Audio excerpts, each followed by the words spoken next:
For the first time, really since the first year when there was just so many unknowns, when Josh Heupel took over, you don't know what you have at tight end. Jacob Warren is gone. He's no longer teaching a master class on the position here in this offense.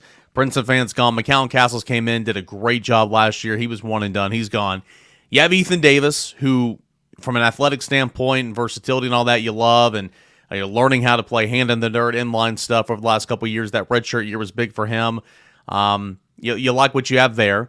You bring in Holden Stays from Notre Dame. He was the number one target. I mean, you had to have a tight end. That's what Tennessee made the priority in December. They went out and got one. And then an afterthought was Miles Kitselman, who didn't have much of a role at Alabama, but came in the spring, had a really, really good spring. They've always said they want to have three tight ends that they play. They've only ever played two over the course of the 3 seasons here. But I think the biggest question is kind of, what do you have at that position? And Rob, we know how critical that position is for this offense. You've got to have somebody that's durable. You got to have two that can play because they split it 50-50 in terms of snaps. And you got to have a guy that can go. And I'm intrigued to see what Holden Stays and Ethan Davis specifically can do this spring and obviously this fall into the football games. I think it's fascinating because, on the one hand, we all, or I think we all think Ethan Davis is a real talent. I mean, just tantalizing.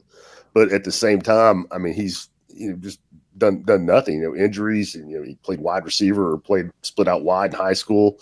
But if you walk out on the practice field, and just start swiveling your head around, he's one of the guys that pretty much will consistently jump out at you.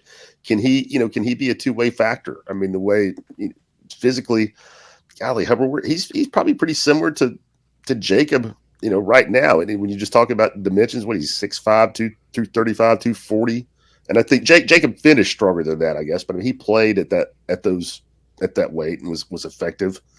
And I think Ethan probably more athletic than him, but I think it's I think that's a guy that one of the guys I'm most interested in just because of that position, and they've not had a guy like him in this offense. I mean, what can Heupel do with a dude like that at that position in this offense, and what does it open up? What does it look like? I mean, I'm really interested to see that.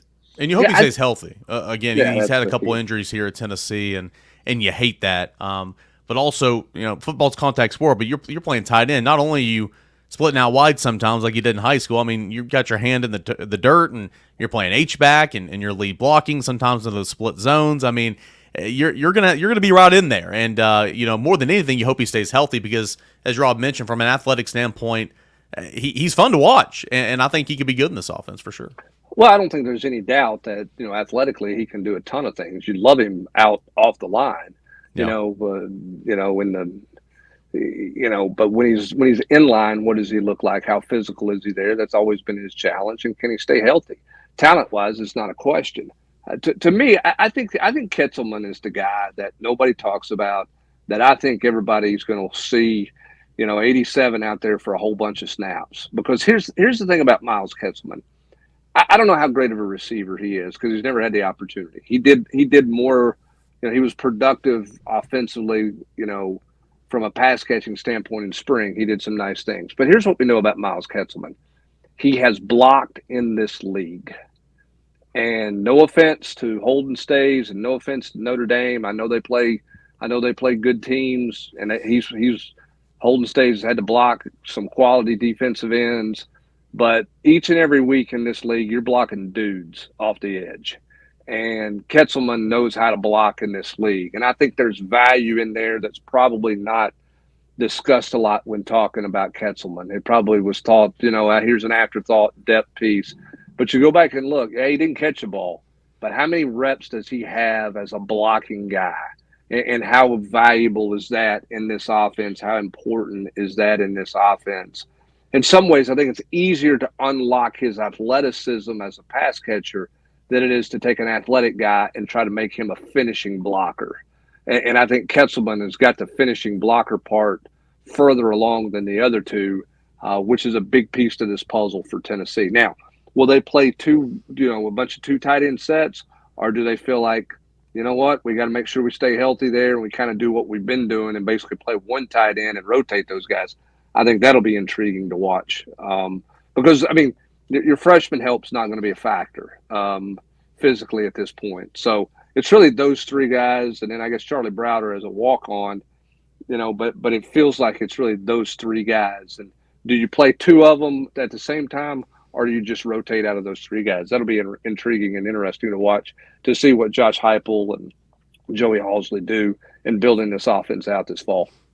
Yeah, you play one tight end, of course, when you get on the in the red zone there within the 10 5-yard line. Sometimes you throw three out there at one time, and you do. And Tennessee's found success in doing that.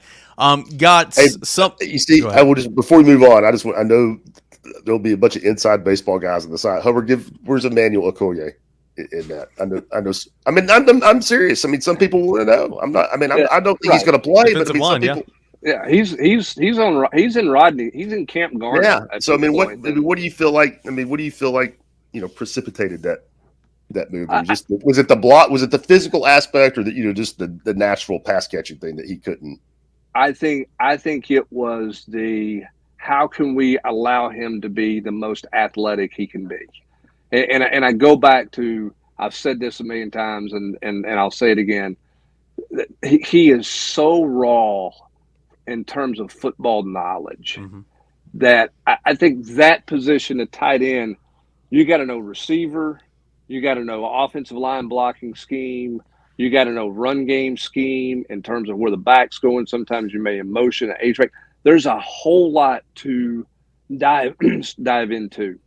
That's a hard position for someone to play who played football in Europe on soccer fields that had no hash marks, had no lines.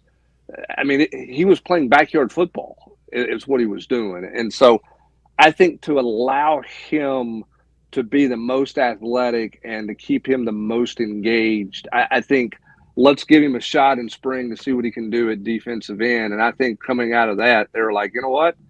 Not now, but he has much more of an upside as a defensive end than he ever will at tight end because of his lack of football knowledge. It's not his fault, but I think that's where it's at. I mean, I go back to when Chris Okporogade was a senior in high school and interviewing him, and he talked about, the first year he played, he didn't understand that there were 4 downs.